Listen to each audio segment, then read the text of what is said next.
Hello guys, welcome back to my channel. So today we will explore our new topic which is called theories of the punishment. Theories of punishment. It deals with the principle on basic of which the punishment is to be given to the offender. The first theory of punishment is a retributive theory of the punishment, which is very oldest and ancient theory. It based on the doctrine called lex talionis, which means eye for an eye and tooth for an tooth. इस theory का जो main M है वो है कि हमें एक similar pen जो है वो इन्फ्लिक्ट करना है जो कि प्रोवाइड करा गया है या फिर दिया गया है किसी एग्रीव्ड पार्टी ने। इसका मतलब है कि मान लो किसी इंसान ने किसी पर्सन को जो है बाइक से टक्कर मार दी, एग्जाम्पल है, वो सेम उसको भी फिर बाइक से टक्कर मारेगा। Now it is harsher than the other theory. इसका मतलब है कि ये जो पनिशमेंट इसके अंदर प्रोवाइड करी जाती है वो बहुत ही ज़्यादा सीवियर है as compared to the other punishment, and this punishment is end in itself. It means कि कोई भी पर्सन जिसने कोई एक्ट कमिट करा है उस इंसान को पनिशमेंट प्रोवाइड करी जाएगी और उसको पनिश करना ही हमारा लास्ट मोटिव है। This theory eliminate the unfair advantages like the money and the power and restore the equality between the offender and the society. इसका मतलब है कि अगर किसी पर्सन ने किसी दूसरे पर्सन को जिसको भी जो है इन्फ्लिक्ट करा है पेन, तो उसको भी सेम प्रोवाइड करी जाएगी पनिशमेंट। उसमें ना तो मनी का कोई फ़र्क पड़ता कि वो इंसान कितना अमीर है कितना गरीब है, उसका कुछ फ़र्क नहीं पड़ता, ना ही फ़र्क पड़ता कि उसके पास कितनी पावर है उसके पास पावर नहीं है। उस इंसान को भी सिमिलर पेन इन्फ्लिक्ट करा जाएगा जो उसने किसी दूसरे इंसान को दिया है, and due to it restore the equality between the offender and the society. And the another is the code of Hammurabi is also based on the principle of the lex talionis. ये जो code है हमारा code of Hammurabi, ये एक ancient code है। ये जो है वो भी बेस्ड है हमारा लेक्स टैलियोनिस के प्रिंसिपल के ऊपर। सम क्रिटिक्स ऑफ इट्स। सो सबसे पहले प्रोवाइड करा गया ignore the circumstances of the crime. मतलब इससे कोई फ़र्क नहीं पड़ता कि उस इंसान ने किस मोटिव से किस इंटेंशन से किसी दूसरे पर्सन को इन्फ्लिक्ट करा है पेन। हमारा मेन मोटिव और मेन एम यहाँ पर क्या है कि हम उस इंसान को भी सिमिलर जो है इन्फ्लिक्ट करेंगे पेन जो कि उसने किसी दूसरे इंसान पर करा है। So it fully ignore the circumstances of the crime, no scope for atonement. It means कि वहाँ पर कोई माफ़ी का कोई स्कोप ही नहीं है। मतलब ये नहीं कि अगर किसी इंसान ने जिसने एक्ट कमिट करा है अगर वो इंसान माफ़ी मांग लेता है तो हम उसको छोड़ देंगे, ऐसा कुछ भी नहीं है। No scope of the atonement. Hegel the philosopher also criticise it. Only the revenge यहाँ पर प्रोवाइड करा गया है, not the justice. It does not reform the criminals को रिफॉर्म नहीं करता ये, not suitable for the modern society. The next theory is our deterrent theory. Meaning of the word deter in the deterrent theory of punishment is to refrain someone from committing a crime. किसी person को रोकना कि वो उस crime को commit ना करे। Imposition of the harsher punishment to deter the offender from repeating the offense. Founder of this theory is Jerry Bentham and this theory is based on the principle of the hedonism.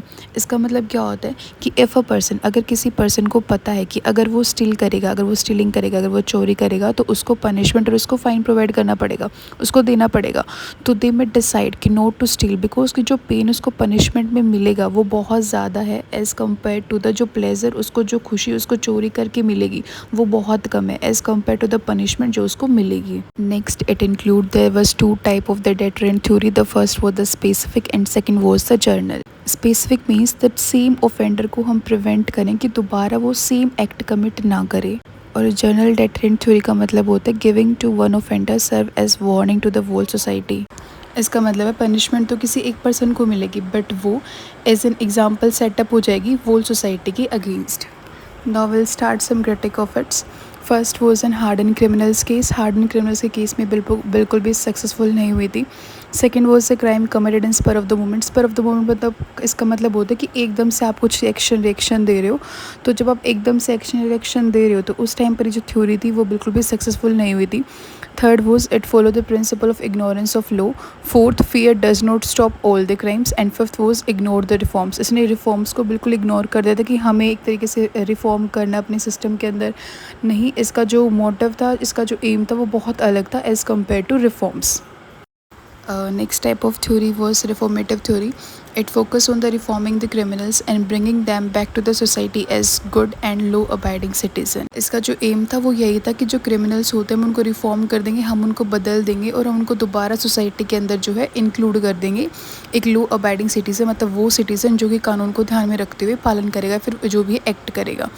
ये जो theory थी ये based थी मेरी Gandhian principles के ऊपर, जो बात करता था hate the sin not the sinner. मतलब आप एक्ट से जो एक्ट है आप उससे हेट कीजिए, लेकिन जिसने एक्ट करा है आप उससे हेट मत कीजिए। So Gandhi ji believe in this theory that every human being has a core of the goodness.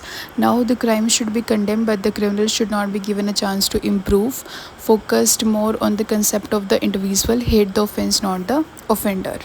अब क्राइम तो हमारा ख़त्म हो जाता है, जैसे क्राइम हुआ तो क्राइम तो मेरा ख़त्म हो गया जो उसने करा, बट लेकिन जो क्रिमिनल्स है हमें उसको चांस देना चाहिए कि वो अपने आप को इम्प्रूव करे, मतलब अपने आप को रिफॉर्म करे। ये सिर्फ और सिर्फ बात कर रहा है रिगार्डिंग किसी पर्सन के रिगार्डिंग, ना ही सोसाइटी को देख रहा है सोसाइटी में क्या हो रहा है कि कुछ नहीं, बट इसका जो फोकस है वो सिर्फ और सिर्फ किसके ऊपर है, किसी पर्सन के ऊपर है। Now some critics of it, first was loss of the individual liberty. अब अगर हम किसी इंसान को रिफॉर्म करने के लिए हम उसे प्रिजन के अंदर भेज रहे हैं, हम उसको डिटेन कर रहे हैं या फिर हम उसको कस्टडी के अंदर ले रहे हैं, उसकी काउंसलिंग कर रहे हैं, उसको सुपरविजन कर रहे हैं, उसको बार बार में चेक कर रहे हैं, तो एक तरीके से उसकी जो लिबर्टी वो तो लॉस हो रही है। तो कहीं ना कहीं ये जो पर्सन का जो इंटरेस्ट है उसको भी हार्म कर रही है, क्योंकि बहुत लॉन्ग प्रोसेस है, तो इसमें इस पर्सन की जो इंडिविजुअल की जो लिबर्टी है वो लॉस में हो रही है। Second, it defeat the object of the penology. Penology का जो मेन ऑब्जेक्ट है वो है कि हमें जस्टिस को इंश्योर करना है, हमें सोसाइटी को प्रोटेक्ट करना है और हमें कहीं ना कहीं अपने क्राइम को रोकना है, बट लेकिन ये इग्नोर कर रहा है पर्सन के जस्टिस को। And last it make the punishment too soft and lose the public confidence in it. Now the third type of the theory of the punishment is the preventive theory of the punishment. Its aim is to prevent the crime rather than to take the revenge. जैसे revenge हम लेते थे, पहले जो theory हमने पढ़ी है retributive theory, उसमें हम क्या करते हैं, उसमें हम रिवेंज लेते हैं, जो उसने एक्ट करा है उसको सेम हम प्रोपोर्शन में वही एक्ट करके हम अपनी रिवेंज लेते हैं। बट यहाँ पर जो एम है वो है प्रिवेंट करना crime rather than to take the revenge. This theory is also called the disablement theory. अब दो टाइप होता है इसके अंदर, परमानेंट प्रिवेंशन एंड सेकेंड वो है temporary prevention. Permanent prevention through death penalty और लाइफ इम्प्रिजनमेंट, हम किसी इंसान को प्रिवेंट करके वो क्राइम ना एक्ट करे, क्राइम कमिट ना करे, कैसे उसको पूरी तरीके से उसको डेथ पेनल्टी दे दी या फिर उसको लाइफ इम्प्रिजनमेंट दे दी, अब वो एक्ट कर ही नहीं पाएगा। मतलब परमानेंट हमने उसको प्रिवेंट कर दिया कि वो कोई भी एक्ट कमिट नहीं कर पाएगा, कोई भी ऑफेंस कमिट नहीं कर पाएगा। And the temporary prevention means for the short term, जैसे किसी इंसान को सिर्फ 1 महीने की सज़ा दे दी, तो वो उसके इस 1 महीने के अंदर तो हमने उसको प्रिवेंट करा कि वो कोई भी एक्ट कमिट नहीं करेगा, बट आफ्टर 1 महीने के बाद क्या होगा, हमारे नीचे जो है कुछ प्रिवेंटिव प्रोग्राम्स हैं। सबसे पहले जो प्रोग्राम है वो किसी भी इंडिविजुअल के रिगार्डिंग है, एंड सेकेंड वो is the community program. Now some critic of its, first was a temporary solution की सिर्फ एक कुछ टाइम, कुछ पर्टिकुलर टाइम के लिए सोल्यूशन है, तो कुछ पर्टिकुलर टाइम हमें बता रहा है, या फिर पूरी तरीके से ही जो है वो पूरी तरीके से रोक रहा है किसी पर्सन को एक्ट कमिट करने, जैसे डेथ पेनल्टी उसको दे दी तो वो परमानेंट उसको प्रिवेंट कर रहा है। Second, it does not reform the criminals को रिफॉर्म नहीं कर रहा है। Third, ignore the root cause of the crime like poverty, lack of education, इनको इम्प्रूव करो ना, तभी तो हमारा जो क्राइम का जो रेट है वो कम होगा। Next, fourth was costly for the society and may be harsher. Now next type of the punishment theory was expiatory theory. So expiatory theory क्या बोलती है, this theory says that a criminal should feel sorry for his crime and suffer the punishment to make up for his mistake. For example, if a person steal something he is punished, the punishment help him to realise that what he did was wrong and feel the regret.